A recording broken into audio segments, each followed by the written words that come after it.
This is a Reggie weeder. They're very expensive. I think they're $10,000 for a one-row machine. But they're, people love them.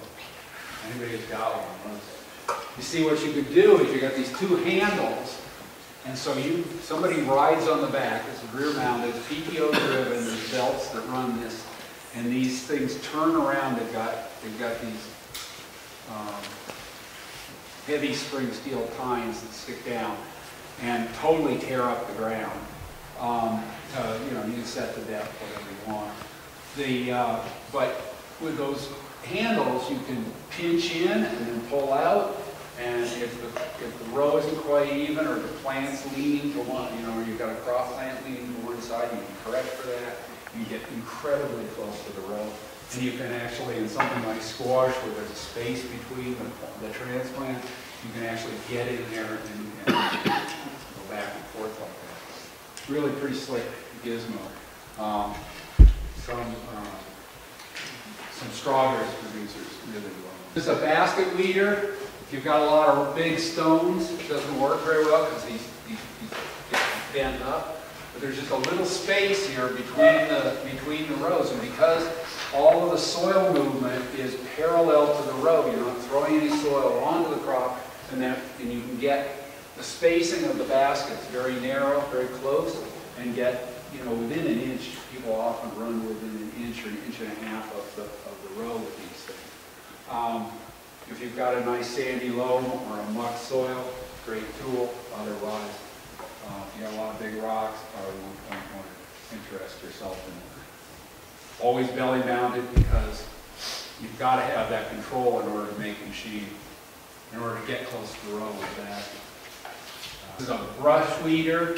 Again, rear, you know, 3-point hitch mounted. Then there's a seat, somebody to drive. It basically does a similar thing to the basket weeder. It's rotating this way and brushing the weeds out of the soil. And here you got these shields, and the operator on the rear is guiding the crop through that. You can see how close you get to the row. Max? Are those brushes steel or plastic? No, they're polypropylene plastic. Brushes on this machine are polypropylene plastic also.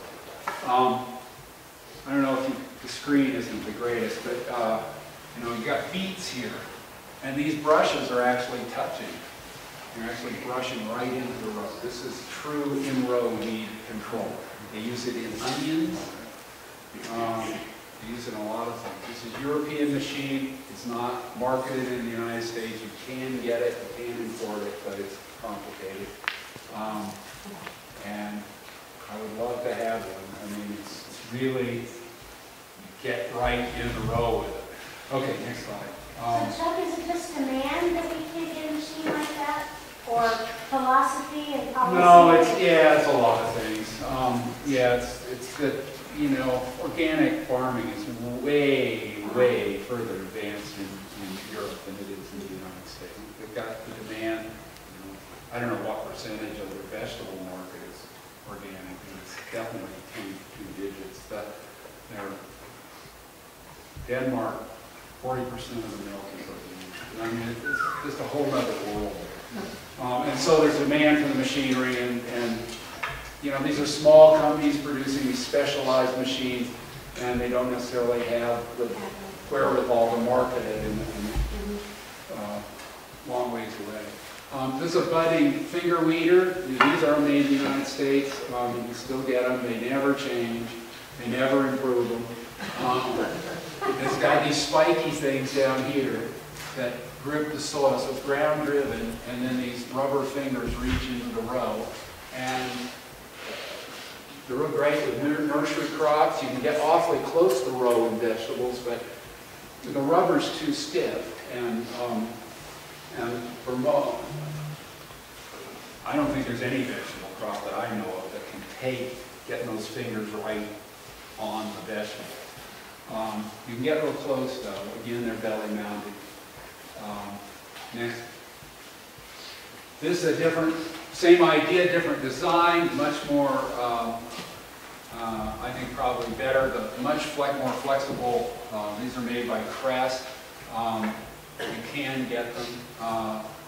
They are expensive. I believe they're $250 a piece. On the other hand, you know, you're getting into the row and you're grubbing out those little weeds, and that can make a huge difference. You know, depending on how many acres you can take that through, you might be able to pay for it. Okay, I'm going to end the talk by saying a little bit about energy, and that is for your neighbors who say, oh well, herbicides, you're dragging all the steel through the field, you're using a lot of energy. It turns out that that's not actually the case, and it's just a fun thing that I like to tell people about. If you actually look at how much energy it takes to make the herbicides, you can take a rotary hoe through the field a couple of times, a field cultivator, a row crop cultivator. I don't have data on time meters, but I think the data I've seen for field harrows makes me think that a time meter is probably about the same as a rotary hoe in terms of the energy usage. So, you know, a 1-quart application of Roundup, it turns out, actually has more energy in it. It takes more energy to make that 1 quart of Roundup than it does to make, it's in the diesel than it takes to drag all those tools through. So it's a fun, interesting thing. So some conclusions. I think you really need a belly mount cultivating tractor. You know, if you can't afford it right away, you want to be working towards that as soon as you can. A variety of tools is going to help you in different situations, and it may save the day in a tough spot.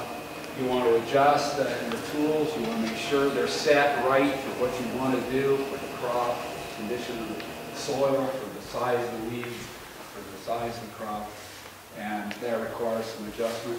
You need to pull into the field, see how it looks, get off the tractor, often make some adjustments before you proceed. Finally, for best results, you might keep the soil in good condition. You want to really work on your soil health.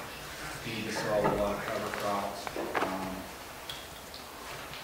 other organic materials that hopefully don't have too much phosphorus in this. Like I said a while ago, we're really fertilizing our weeds on a lot of this.